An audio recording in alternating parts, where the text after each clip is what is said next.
No. Siempre hay que intentar tener la calma y la paciencia de decir cuál es la idea del proyecto. Miriam, esto es alta gama, esto se va a vender, yo quiero que se venda a este mercado. Hoy vamos a hablar de números y voy a explicaros un poco cómo funcionan los edificios en los que yo he trabajado.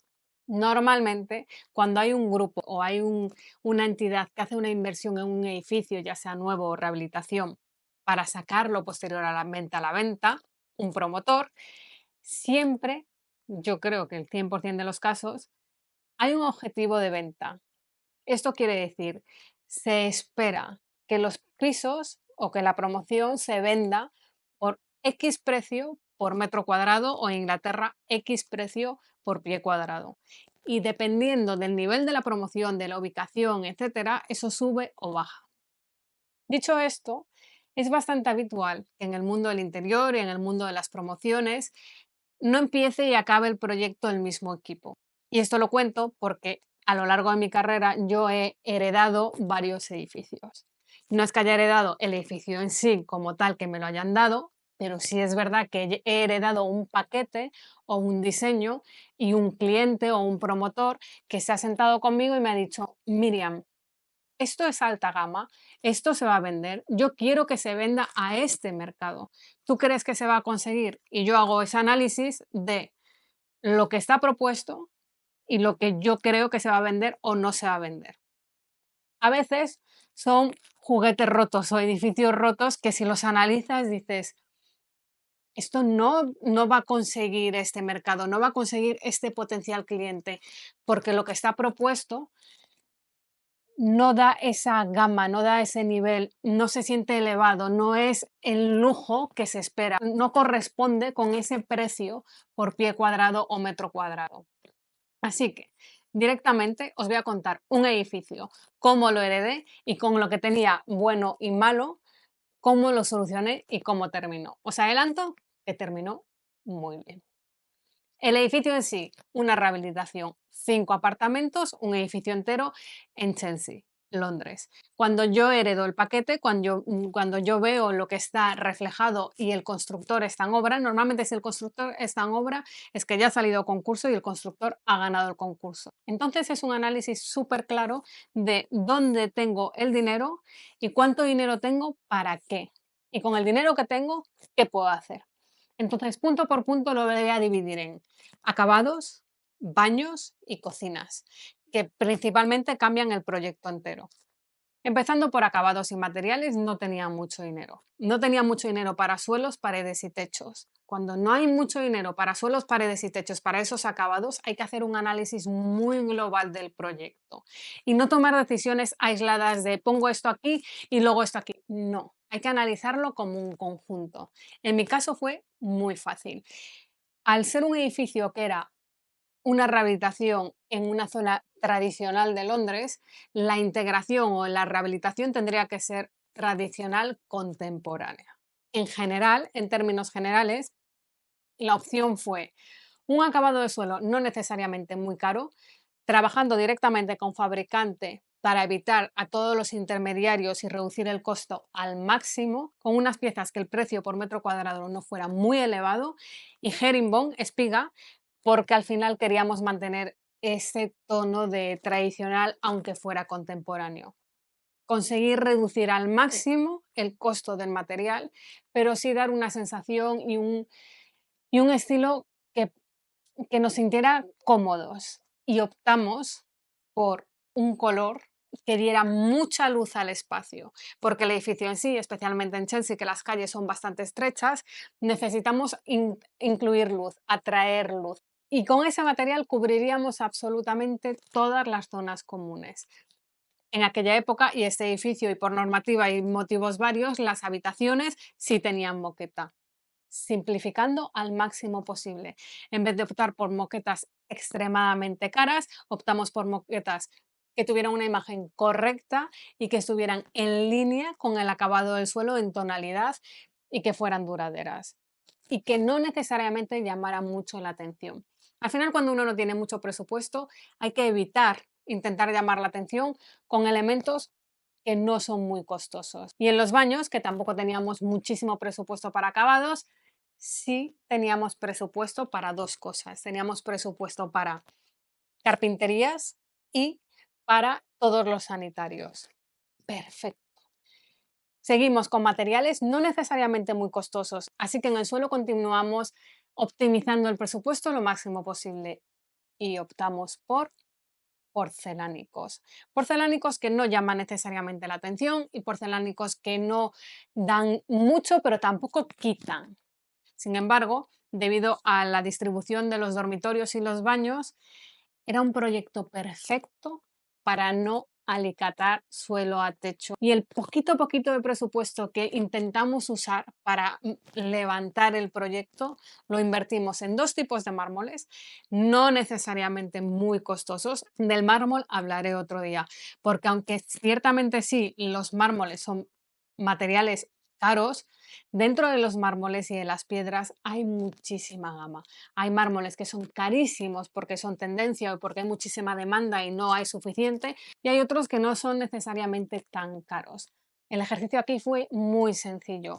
Había que dividir la promoción en habitación principal y habitación de invitados. En la habitación principal optar por uno y en la habitación de invitados optar por otro. Y yo por mi lado ir al almacén, entender qué había disponible, ni siquiera mirar las opciones súper elevadas en precio, focalizar en las opciones que en ese momento, en esa fecha, eran accesibles, ya fuera porque el almacén tenía más stock o porque el mármol en sí estaba disponible o porque no tenía gran demanda, pero que sí jugara y funcionara bien con mi proyecto. Y dividí en esos dos mármoles, uno para la habitación principal y otra para la habitación de invitados. Os he dicho que sí teníamos dinero para griferías. No muchísimo, no son las griferías más caras del mundo, pero sí había un poco de presupuesto para griferías. Es importantísimo entender el material y el acabado. El mismo grifo con un acabado u otro suele ser muy parecido. No necesariamente hay un salto de precio abismal. Entonces, en este proyecto, porque era una inversión y porque no había un cliente final, todo llamaba a un níquel mate. El motivo del níquel es porque no es tan frío como el cromado, pero tampoco es tan cálido como el dorado. Y con él se consigue una neutralidad, porque al final va a ser como apetecible, tanto para los que les gusta algo más cálido como a los que les gusta algo más frío. Y en vez de optar por un acabado brillo, optamos por un acabado mate para hacerlo un poquito tradicional, pero contemporáneo. Aparte que aunque no sepamos el destinatario final, normalmente el mantenimiento es más fácil cuando es mate que cuando es brillo. Y los muebles del baño, como sí teníamos dinero para carpinterías, optamos por hacerlos a medida con los carpinteros locales y en cierta manera crear algo un poquito especial, tanto como con los muebles como con las puertas de la vivienda, que igualmente optamos por ese tradicional pero contemporáneo. Me encantó el ejercicio de esta zona, porque realmente es clarísimo que no siempre hay que alicatar de suelo a techo y porque menos es más 1000 millones de veces. Y cuando es una rehabilitación en un edificio a lo mejor como los que hay en Chelsea, que hay 1000 millones de recovecos, todo llama a limitar. Y la magia de piedras y del mármol es como el canto se puede tratar, no hace falta tener que meter perfiles o remates que son totalmente innecesarios. Y simplemente dando ese toque de material en los salpicaderos y en las duchas y en las zonas húmedas, quedó perfecto. Y el resto, pintar. Pintar y es lo mismo que con los grifos. Pintar normalmente es muy parecido. Un color que otro, normalmente la diferencia de precio es mínima. Hay que entender muy bien cuál es el proyecto, qué es lo que queremos hacer en el proyecto y eso da un poco de color de la pintura. ¿Dónde más metemos dinero? En las cocinas. Estas cocinas fueron complicadas porque no había casi nada de presupuesto en las cocinas, pero había ciertas cosas que había que hacer. Uno, electrodomésticos. Al final, cuando es una promoción y se va a sacar al mercado, hay ciertos electrodomésticos que tiene que ser por lo menos este. Dependiendo del promotor o dependiendo de la vivienda, a veces tiene que ser por lo menos Gagana o por lo menos Siemens. Esto depende muchísimo del mercado, pero este mercado era por lo menos Miele. Y por lo menos Miele implica que ya hay que poner bastante presupuesto en la cocina a nivel de electrodomésticos. Tampoco había tantas opciones, porque si los electrodomésticos ya están cubiertos, las cocinas tienen que ser duraderas. Y tienen que ser duraderas por un simple motivo. Tú no puedes vender un apartamento que vale millones y luego la cocina se estropea a los 2 días. Entonces, la encimera de la cocina teníamos que optar por un material que fuera duradero. Y ahí pusimos dinero. Y una vez que eso está cubierto, el poco que nos queda, ¿dónde lo ponemos? En los salpicaderos. Y en los salpicaderos jugamos con ese lenguaje que estamos utilizando en el resto de la propiedad para crear esa continuidad y esa sensación de aquí las cosas están pensadas y se lee un lenguaje entre unas zonas y otras que en cierta manera, aunque no es lo mismo, da paz. Y si piensas, pues invertiste aquí, invertiste aquí, invertiste aquí, invertiste en todas las opciones de la cocina, no. No necesariamente fueron las carpinterías de cocina más caras del mercado, para nada.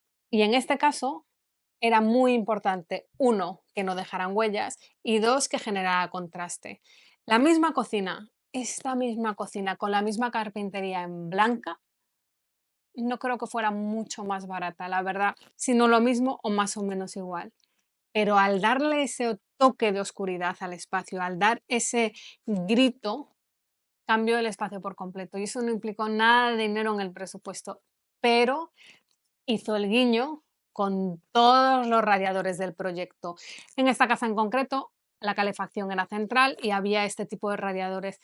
Otra vez, no son necesariamente los radiadores más caros del mercado, pero en vez de dejarlos sin más, los conectamos con las cocinas y lo conectamos con esa oscuridad y los pintamos en el mismo color, ese negro grafito un poquito azulado que juega con todos los otros materiales. Y con pocas cosas se generó este espacio y se generó este ambiente. Hoy por hoy sigue siendo uno de mis proyectos favoritos y han pasado años. Y os prometí que os iba a decir cómo acababa el proyecto.